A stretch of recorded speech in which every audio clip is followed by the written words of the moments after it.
हमारे जीवन के ज्यादातर दुख हमारे भीतर से ही पैदा होते हैं। जो दुख बाहर से आता है उसका कारण भले बाहर हो, लेकिन वो पैदा हमारे भीतर की मनोजीविक प्रक्रियाओं से ही होती है।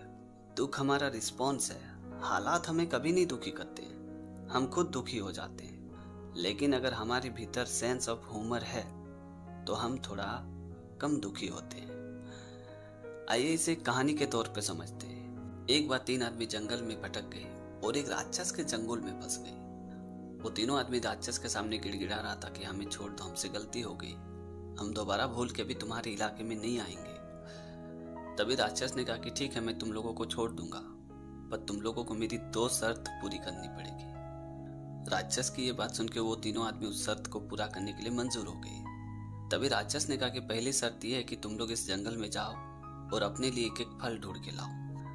राक्षस की बात सुन के तीनों आदमी जल्दी जल्दी जंगल में गए और 2 आदमी तुरंत फल लेके वापस आ गए। एक आदमी ने अंगूर लाया और दूसरे आदमी ने केला लाया। तभी राक्षस ने कहा कि मेरी दूसरी शर्त ये है कि इस फल को बिना काटे बिना चबाए निगल जाओ। तो पहले आदमी ने जो अंगूर लाया था उसने जल्दी जल्दी अपने मुंह में अंगूर डाला और उससे फटाफट निकल गया। और दूसरे आदमी ने जो केला लाया था वो थोड़ा सोच रहा था कि इतने बड़े केले को कैसे निगलूं। तभी उसकी नजर तीसरे आदमी पे पड़ी। उस तीसरे आदमी को देख के केले वाला आदमी जोर जोर से ठहाका लगा के हंसने लगा। तभी राक्षस ने गुस्सा करते हुए कहा कि तुम हंस क्यों रहे हो, जल्दी से अपनी दूसरी शर्त पूरी करो। तो उस केले वाले आदमी ने जैसे तैसे अपनी हंसी रोक के कहा कि मैं तो जैसे तैसे इस केले को निगल भी जाऊं, लेकिन उस तीसरे आदमी को तो देखो, वो तो अपने कंधे में एक बड़ा सा कटहल लिए आ रहा है।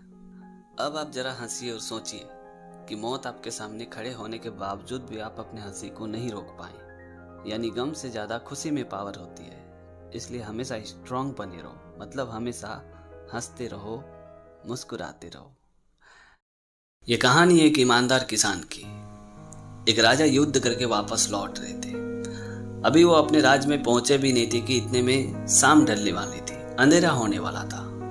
तो राजा ने एक गांव के समीप अपना डेरा डाला और वहीं रात गुजारने का फैसला किया। उसके बाद राजा ने मंत्री जी से पूछा कि मंत्री जी, खाने पीने के लिए कुछ अनाज वगैरह बचा है कि सब कुछ खत्म हो गया है? तभी मंत्री जी ने कहा कि महाराज, कुछ भी नहीं बचा, सब कुछ खत्म हो गया है। तो राजा ने कहा कि कोई बात नहीं, आप नजदीक के गांव में जाइए और खाने पीने के लिए कुछ अनाज वगैरह का व्यवस्था करके लाइए। राजा की ये बात सुनते ही मंत्री जी ने कुछ सैनिकों को लिया और उस गांव में चले गए। वहां पहुंच के मंत्री जी ने एक किसान से कहा कि क्या तुम मुझे बता सकते हो कि इस गांव का सबसे बड़ा खेत कौन सा है और जिसका अनाज पूरी तरह से पक गया हो? ये बात सुनते किसान ने कहा कि हाँ, मैं आपको अभी उस खेत में लेके चलता हूँ। उसके बाद किसान ने मंत्री जी और सैनिकों को लिया और अपने गांव के सबसे बड़े खेत में लेके गया, जिस खेत का अनाज पूरी तरह से पक चुका था।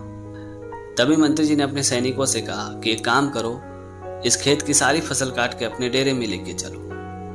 मंत्री जी की ये बात सुनते उस किसान ने कहा कि महाराज, हमसे थोड़ी भूल हो गई है, मैं आपको इससे भी बड़े खेत में लेके चलता हूँ और जिसका अनाज इससे भी अच्छी तरीके से पका हुआ। उसके बाद किसान ने मंत्री जी को एक दूसरे खेत में लेके गया। वहां पहुंच के मंत्री जी ने देखा कि वो तो बहुत ही छोटा मोटा खेत था और उसकी फसल पकी भी नहीं थी, बिल्कुल हरियाली थी उस खेत में। तभी मंत्री जी ने गुस्सा करते हुए कहा कि तुम्हारी जरूरत कैसे हुई मेरे साथ गुस्ताखी करने की? तभी उस किसान ने हाथ जोड़ते हुए कहा कि महाराज, गुस्ताखी माफ कीजिए, दरअसल वो खेत मेरी नहीं थी, किसी और की थी, और मेरी वजह से आप दूसरे की फसल काट के ले जाते। ये मेरी ईमानदारी, मेरी जमीर मुझे इजाजत नहीं देती है। आप चाहो तो मेरी सारी फसल काट के ले जाइए, मुझे कोई तकलीफ नहीं, कोई दिक्कत नहीं है, लेकिन आपसे मेरा हाथ जोड़ के निवेदन है कि आप उस खेत की फसल को बिल्कुल मत काटिए।